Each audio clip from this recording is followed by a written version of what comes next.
Hello and welcome to this showcasing of Oracle Cloud Analytics. Today we're going to demonstrate some business intelligence together with machine learning methods in order to gain benefit from your customer data. So to do this, we need to upload a dataset to the Oracle Analytics platform.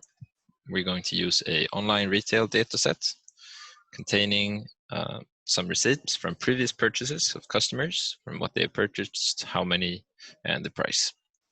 So in order to perform any machine learning methods on this, we would need to transform the data first with the data flow action in Oracle Cloud.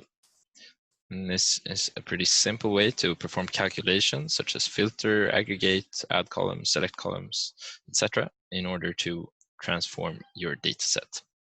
So here we have a finished data flow.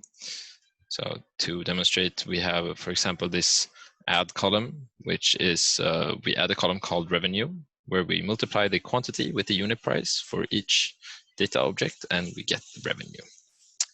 So after we perform all these transformations on our data, we finally save the data, and we get this transformed data set with containing metrics such as the recency and the revenue and the frequency, which we have filtered on a 3-month time period.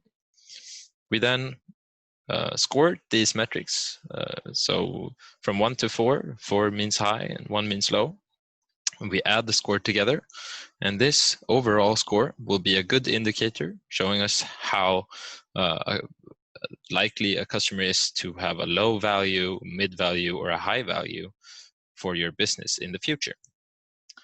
So when we have created these metrics, we might like to visualize and create some graphs on how these metrics. So here we have the segmentation. We can see that we have a lot of low value customers and very few high value customers. And we can press this check mark to add them to the canvas. We can also see some more.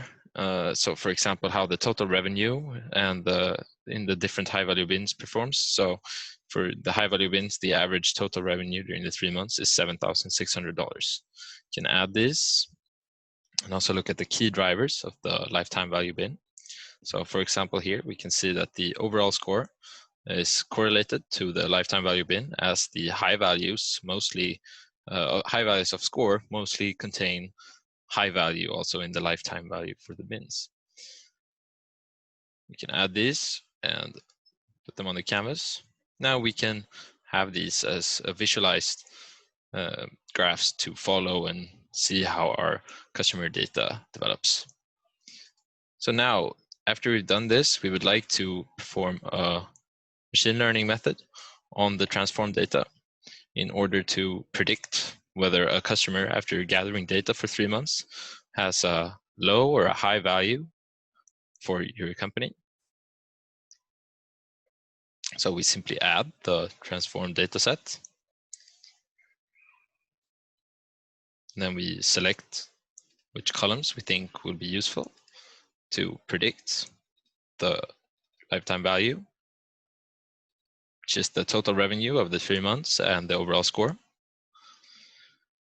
And then the target, the lifetime value bin. We train a multi-classifier. We'll use the support vector machine method. Select a target and save the model.